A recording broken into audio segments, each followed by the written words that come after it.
பில்கிஸ் பானு வழக்கை மீண்டும் மீண்டும் மீண்டும் தோண்டி தோண்டி தோண்டி தோண்டி எடுத்துக்கொண்டிருப்பதில் எந்த இது இல்லை. ஒரு கட்டத்தில் ரிகன்சிலியேஷன் டு த ரியாலிட்டிஸ் வந்தாகணும். சரி ரைட்டு, 17 வருஷம் ஜெயிலில் இருந்துட்டான். அதில் ஒருத்தன் அந்த குற்றவாளி என்ன கேஸ் போட்டாரா, ஐயா நான் 17 வருஷம் ஆச்சு, தண்டனையை நான் அனுபவிச்சுட்டேன், நான் இப்போ திருந்திட்டேன், நான் நல்லபடியாக வாழ விரும்புகிறேன், எனவே எனக்கு தண்டனை குறைப்பு செய்ய வேண்டும். இன்னும் எங்கே குஜராத் ஹைகோர்ட்டில் கேஸ் போட்டார். அப்போ குஜராத் ஹைகோர்ட் என்ன தீர்ப்பு கொடுத்தாங்கன்னா, பில்கிஸ் பானுக்கு சகல உரிமையும் இருக்கு. ஏன்னா அவங்க பாதிக்கப்பட்டவங்க, அஃபெக்டட் பார்ட்டி. சரியான நீதி கிடைக்கணும் அப்படிங்கிற ஒரு காரணத்துக்காக எக்ஸ்ட்ரா கூடுதலாக பொறுப்பெடுத்து லோக்கல் ஸ்டாண்டின்னு ஒன்று இருக்கு. சம்பந்தம் இல்லாத யாரும் கேஸை போட்டுற முடியாது. அப்படி போட்டால் உலகத்தில் எல்லாரும் கேஸை போட்டுக்கலாம் இருப்பாங்க.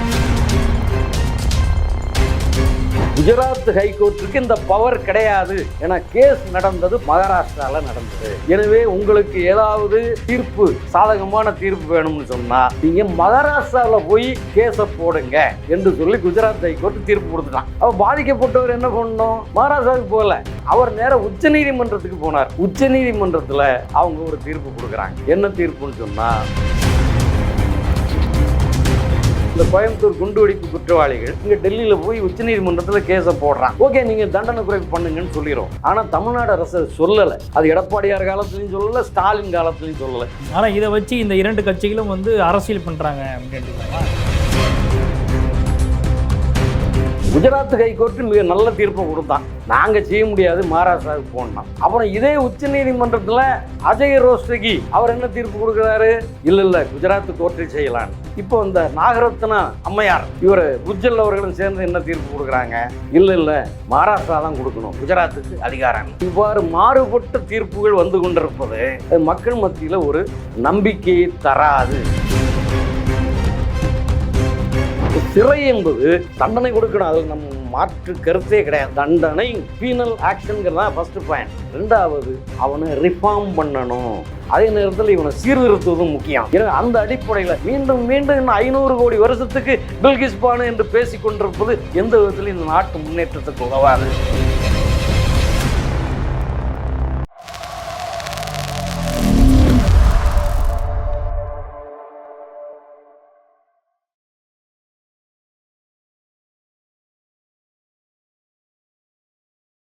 ஐத்தமிழர்களுக்கு வணக்கம். இன்றைய நேர்காணலில் நம்ம இணைந்திருப்பவர் அரசியல் விமர்சகரும் நியூட்டன் அறிவியல் மன்றத்தின் தலைவருமான திரு இளங்கோ சுப்பிரமணியன் அவர்கள். அவரிடம் நடப்பு அரசியல் குறித்து விவாதிக்கலாம். வணக்கம் சார். வணக்கம். எப்படி இருக்கீங்க? நல்லா இருக்கேன். பில்கிஸ் பானு வழக்கு கிட்டத்தட்ட 22 வருடங்களாக தொடர்ந்து நடந்துகிட்டு இருக்கு. குற்றம் சாட்டப்பட்ட பில்கிஸ் பானு வழக்கில் குற்றம் சாட்டப்பட்ட கிட்டத்தட்ட 11 குற்றவாளிகள் அவர்களை குஜராத் அரசு சமீபத்தில் கடந்த 1 வருடத்திற்கு முன்பாக விடுதலை செஞ்சாங்க.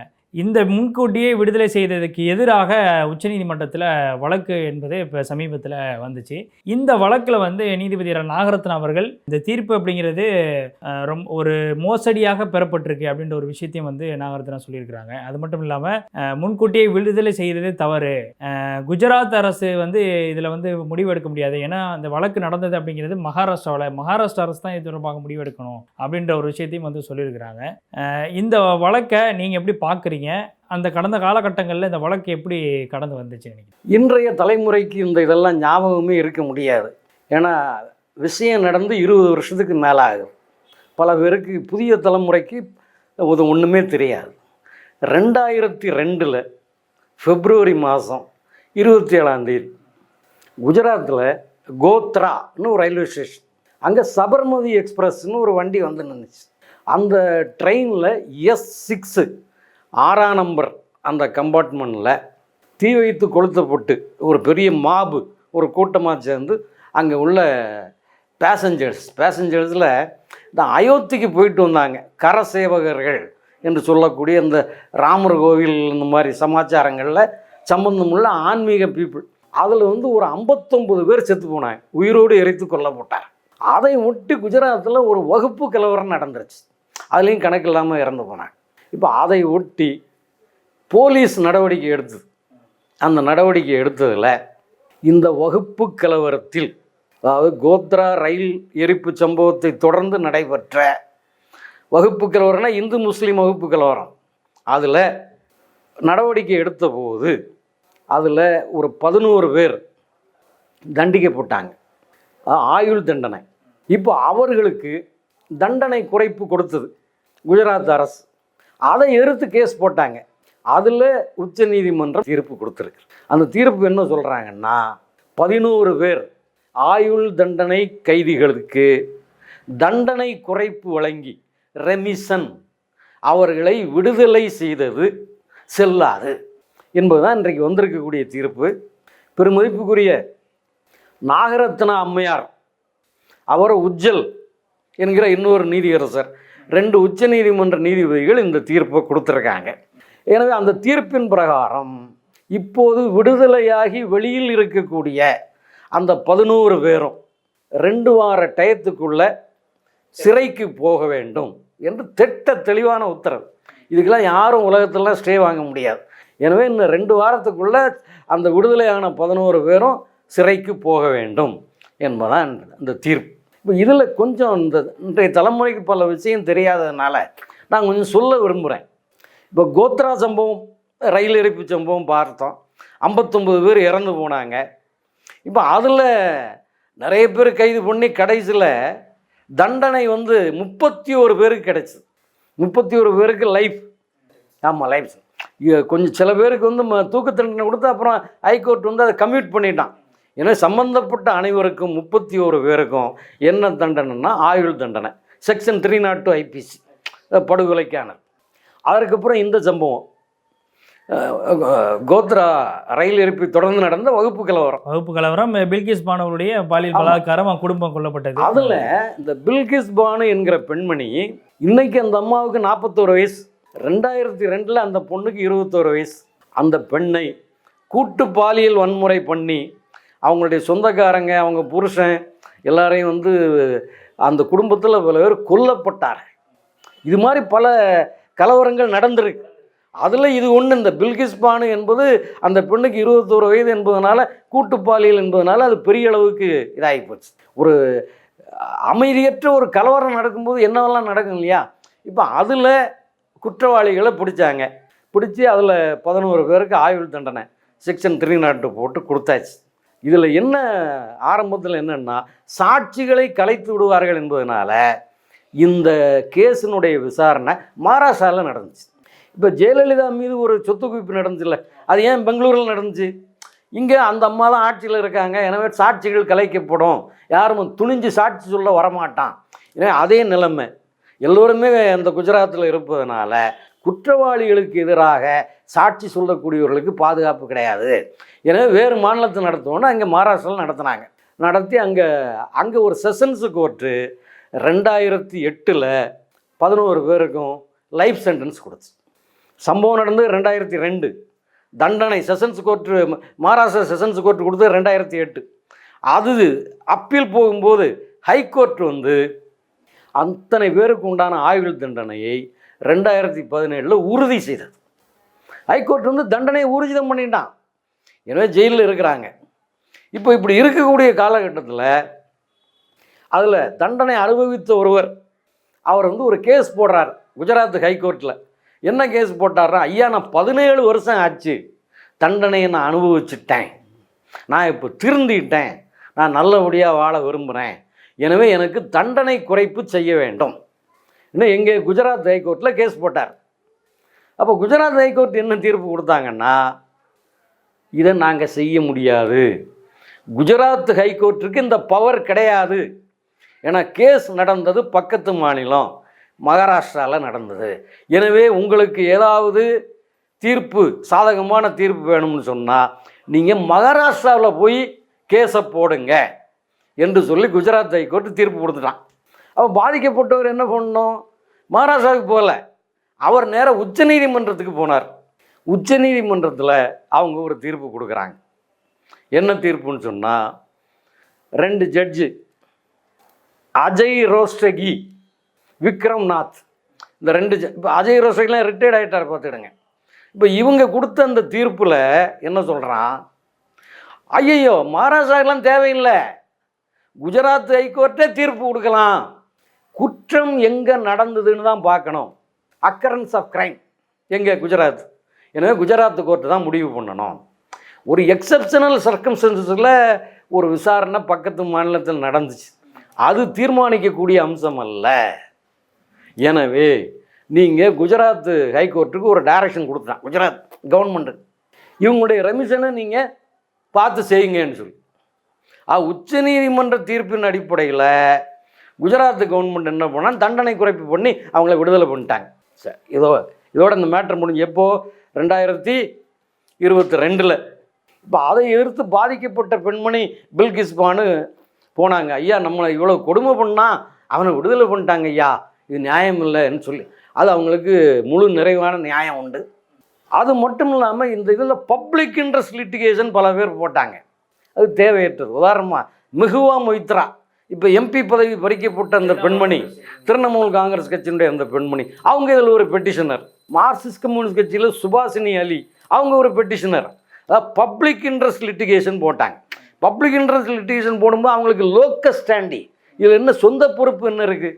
இப்போ பில்கிஸ் பானுக்கு சகல உரிமையும் இருக்குது, ஏன்னா அவங்க பாதிக்கப்பட்டவங்க, அஃபெக்டட் பார்ட்டி. இல்லை, அவங்களுக்கு சரியான நீதி கிடைக்கணும் அப்படிங்கிற ஒரு காரணத்துக்காக எக்ஸ்ட்ரா கூடுதலாக பொறுப்பெடுத்து பண்ணிக்கலாம். லோக்கஸ் ஸ்டாண்டின்னு ஒன்று இருக்குது, சம்மந்தம் இல்லாத யாரும் கேஸை போட்டுற முடியாது. அப்படி போட்டால் உலகத்தில் எல்லாரும் மேலே எல்லாரும் கேஸை போட்டுட்டுல இருப்பான். எனவே அந்த லோக்கஸ் ஸ்டாண்டி என்பதை நம்ம சரியாக புரிஞ்சுக்கணும். ஏன்னா அது இல்லைனாலும் பில்கிஸ் பானு கேஸில் அவங்க ஒரு தீர்ப்பு சொல்ல போகிறாங்க. எனவே public interest litigation whether it is maintainable or not போனுங்கிற அந்த சட்ட விஷயங்களுக்குலாம் நான் போகலை.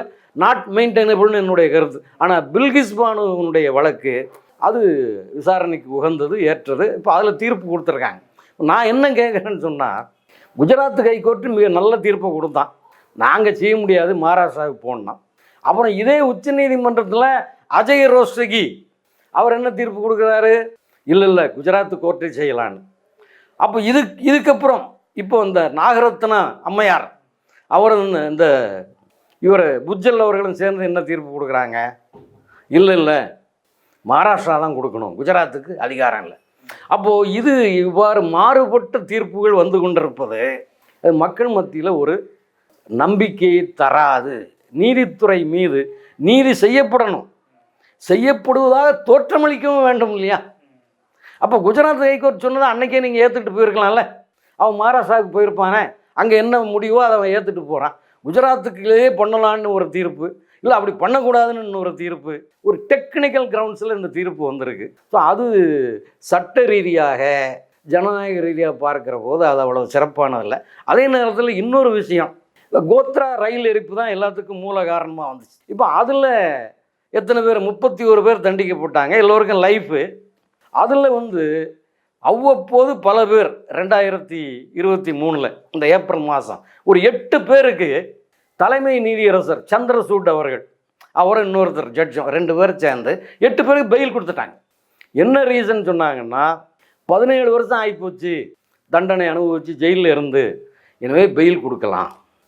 எனவே இப்போ இதெல்லாம் நீதிமன்றத்துக்கும் பவர் உண்டு, ஏன்னா அதில் கொஸ்டின் பண்ணுறதுக்கு இடம் இல்லை என்பது என்னுடைய தாழ்மையான அபிப்பிராயம். எனவே கோத்ரா ரயில் எரிப்பில் செக்ஷன் 302 ஐபிசியில் தண்டனை பெற்ற ஆயுள் தண்டனை கைதிகள் 31 பேரில் பல பேர் இன்றைக்கி வெளியில் இருக்காங்க. ஒவ்வொரு காலகட்டத்திலையும் அவர்கள் அப்பீல் பண்ணி அதை வாங்கிட்டாங்க. அதில் 8 பேர் நான் சொன்னேன். ஏன் 8 பேரை முக்கியத்துவம் பெறுதுன்னு சொன்னால், அது ஒரு பல்காக கிடச்சிது. எனவே இதற்கெல்லாம் நீதிமன்றத்துக்கு பவர் உண்டா? உண்டு. அதே மாதிரி மாநில அரசாங்கத்துக்கு இந்த பவர் உண்டா? உண்டு. ஜனநாயகம்னா 3 தூண்களுங்க: லெஜிஸ்லேச்சர், எக்ஸிக்யூட்டிவ், ஜுடிஷியரி. அப்போ லெஜிஸ்லேட்டருக்கு சில பவர் கொடுத்துருக்கான், ஜுடிஷியரிக்கு சில பவர் கொடுத்துருக்கான். அல்டிமேட் பவர் யாருக்கு இருக்குது? கவர்மெண்ட்டுக்கு தான். கவர்மெண்ட் என்பது மக்களால் தேர்ந்தெடுக்கப்படுகிறது, முடியாட்சி இல்லைங்க, அவருடைய மகன் என்று சொல்லி அந்த அடிப்படையில் இன்றைக்கி வருவதல்ல. இது ஜனநாயகம், ஓட்டு போட்டு தேர்ந்தெடுத்து வரக்கூடிய அரசு. எனவே இந்த அரசுக்கு இந்த பவர் உண்டு.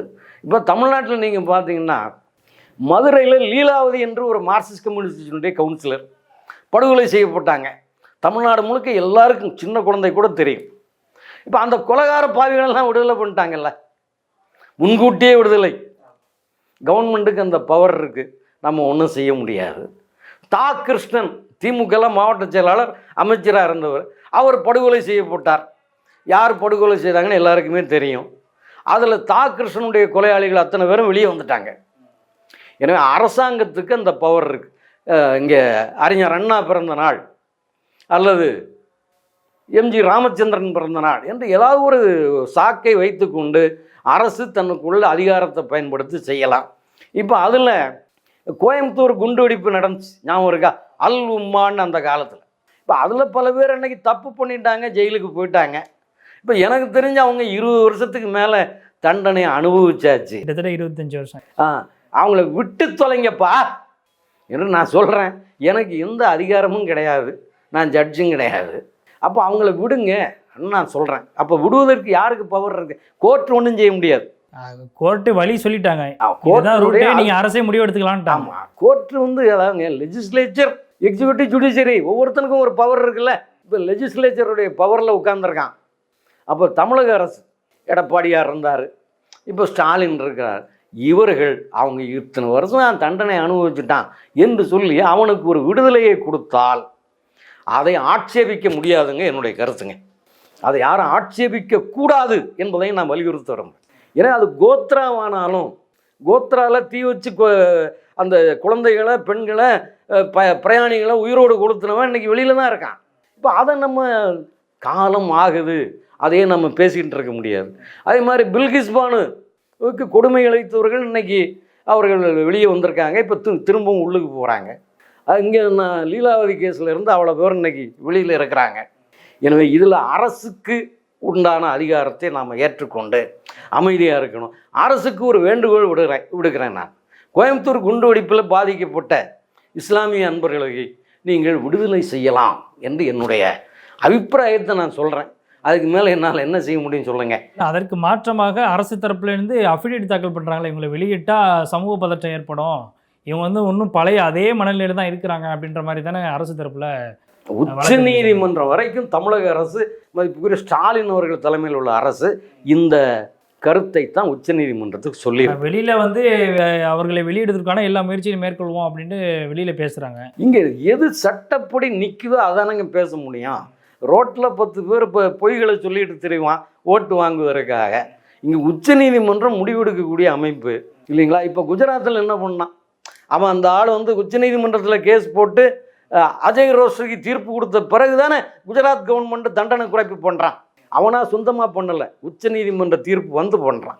அதே மாதிரிக்கு அல் உம்மா பாஷா என்று சொல்லக்கூடிய இந்த கோயம்புத்தூர் குண்டுவெடிப்பு குற்றவாளிகள் அங்கே டெல்லியில் போய் உச்ச நீதிமன்றத்தில் கேஸை போடுறான். உச்ச நீதிமன்றம் தமிழ்நாடு கவர்மெண்ட்டை கேட்பான். இப்போ தமிழ்நாடு கவர்மெண்ட் என்ன சொல்லணும்? இல்லைங்க அவங்க திருந்திட்டாங்க, பரவாயில்ல விடுங்கன்னு சொன்னால் முடிஞ்சு வச்சு, ஓகே நீங்கள் தண்டனை குறைப்பு பண்ணுங்கன்னு சொல்லிடுறோம். ஆனால் தமிழ்நாடு அரசு சொல்லலை. அது எடப்பாடியார் காலத்துலேயும் சொல்லலை, ஸ்டாலின் காலத்துலேயும் சொல்லலை. எனவே அதில் நாம் என்ன செய்ய முடியும்? அல்டிமேட் பவர் இவனுக்கு தான் இருக்குது. ஆனால் இதை வச்சு இந்த 2 கட்சிகளும் வந்து அரசியல் பண்ணுறாங்க அப்படின்னு எடுத்துக்கலாமா? அதெல்லாம் அயோக்கியத்தனங்க, நியாயமற்றது. இன்னைக்கு இவ்வளவு வீராவேசம் பேசக்கூடியவன் நீ உன் கையில் அதிகாரம் இருந்தபோது என்ன பண்ண? உச்ச நீதிமன்றத்துக்கு ஒரு பெட்டிஷன் போடுங்கப்பா, ரொம்ப சிம்பிள். இந்த இத்தனை வருஷம் ஆகி போச்சு, திருந்திட்டான், 25 வருஷம் ஆகுதுங்க, இவனை விடுதலை பண்ணலாம்னு இருக்கேன் தண்டனை குறைப்பு அடிப்படையில்னு ஒரு பெட்டிஷனை போடுங்க. பண்ணுன்னு அவன் சொல்ல போகிறான், பண்ணிட்டு போகிறான். அதை எடப்பாடி பண்ணலையே. இப்போ ஸ்டாலின் டெட் அகெயின்ஸ்டாக கொடுத்துட்டார். இப்போ இனிமேல் வந்து தமிழக அரசு முடிவெடுக்காமல் இதில் நம்ம ஒன்றும் செய்ய முடியாது. என்னை பொறுத்த மட்டும் அறிஞர் அண்ணா ஒரு கருத்தை சொல்வார், மறப்போம் மன்னிப்போம். அது மிகச்சிறந்த ஒரு தாரக மந்திரங்க. இதை மீண்டும் கோத்ராவை நினைக்க முடியாது, மீண்டும் பில்கிஸ் பானுவை நினைக்க முடியாது, மீண்டும் கிருஷ்ணன் கொலையை நினைக்க முடியாது, லீலாவதி கொலையை நினைக்க முடியாது, கோயம்புத்தூர் குண்டுவெடிப்பை இன்னைக்கு நினச்சிக்கிட்டு இருக்க முடியாது. எல்லோரையும் விடுதலை பண்ணுங்க. மனிதன் திருந்தக்கூடியவன். எவனும் 30 வருஷமாக அதே மாதிரி இருக்க மாட்டான், இருக்க முடியாது. எனவே அந்த அடிப்படை மானுடத்தை நீங்கள் கணக்கில் எடுத்துக்கொண்டு இது போன்ற விஷயங்களை கையாள வேண்டும்னு நான் வலியுறுத்தி சொல்ல விரும்புகிறேன். தமிழ்நாடு அரசுக்கும் சரி. அதே மாதிரி பில்கிஸ் பானு வழக்கை மீண்டும் மீண்டும் மீண்டும் தோண்டி தோண்டி தோண்டி தோண்டி எடுத்துக்கொண்டிருப்பதில் எந்த இது இல்லை. ஒரு கட்டத்தில் ரிகன்சிலியேஷன் டு த ரியாலிட்டிஸ் வந்தாகணும். சரி ரைட்டு, 17 வருஷம் ஜெயிலில் இருந்துட்டான். அதில் ஒருத்தன் அந்த குற்றவாளி, வகுப்பு கலவர குற்றவாளி, சட்டம் படித்து இந்த ஆக்சிடெண்ட்டு கேஸ் இருக்குல்ல, ஆக்சிடெண்ட்டில் கை போகுது, அந்த மாதிரி கேஸுகளை இவன் எடுத்துக்கிட்டு இருக்கான். அப்போ அவன் சொல்கிறான், ஐயா நான் திருந்திட்டேன், ஐயா எனக்கு ஒரு இந்த சிறை வாழ்க்கையும் நான் பண்ண தப்பும் நான் உணர்ந்துட்டேன், திருந்திட்டேன், நல்லபடியாக வாழ்ந்துக்கிட்டு இருக்கேன் என்று அவன் சொல்கிறான். இப்போ அவனை மீண்டும் சிறை கைதியாக உள்ள அனுப்புனா அவன் குற்றவாளியாக மீண்டும் மாறும். இப்போ சிறை என்பது தண்டனை கொடுக்கணும், அதில் நம்ம மாற்று கருத்தே கிடையாது. தண்டனை பீனல் ஆக்ஷனுங்கிறது தான் ஃபஸ்ட்டு பாயிண்ட். ரெண்டாவது அவனை ரிஃபார்ம் பண்ணணும், சீர்திருத்தம். அப்போ அந்த நோக்கம் அதில் இருக்குது. ரிஃபார்ம் பண்ணுவது மட்டுமே நோக்கம்னு நான் முட்டாள்தனமாக நான் பேச விரும்பலை. தண்டிப்பதும் நோக்கம். பாதிக்கப்பட்டவனுக்கு ஒரு நியாயம் வேணும்ல, அதுவும் முக்கியம். அதே நேரத்தில் இவனை சீர்திருத்துவதும் முக்கியம். எனவே அந்த அடிப்படையில் மீண்டும் மீண்டும் இன்னும் 500 கோடி வருஷத்துக்கு பில்கிஸ் பானு என்று பேசி கொண்டிருப்பது எந்த விதத்திலும் இந்த நாட்டு முன்னேற்றத்துக்கு உதவாது. இப்போ தமிழ்நாட்டை எடுத்துக்கோங்க, நம்ம மிக நிச்சயமாக தெரியும், அந்த அம்மா லீலாவதி அம்மையார் மார்க்சிஸ்ட் கம்யூனிஸ்ட் கட்சியை சேர்ந்தவங்க. அந்த கட்சி திமுகவோட தானே கூட்டு வச்சுருக்கான். கொலை பண்ணது யாருங்க? மார்க்சிஸ்ட் கட்சி அந்த பெண்மணியை கொலை பண்ணவன் யார்? திமுக காரன் தானே. இன்றைக்கி அவங்க கூட தானே கூட்டு வச்சுருக்காங்க. எனவே விஷயங்கள் மாறும். மறப்போம் மன்னிப்போம் என்று அறிஞர் அண்ணா சொன்னதை உண்மை உள்ளபடியே ஏற்றுக்கணும். ஏற்றுக்கொண்டால்தான் இந்த சமூகம் முன்னேறும். இல்லைன்னா சமூகம் தேங்கிய குட்டையாக போய்விடும். தயவு செய்து பெருந்தன்மையை நாம் கடைப்பிடிக்க வேண்டும். நிச்சயமாக பல்வேறு கேள்விகளுக்கு ரொம்பவே தெளிவாக பதில் சொன்னீங்க. எங்களுடைய சேனலுக்கு நேர்காணல் அளித்ததுக்கு மிக்க நன்றி.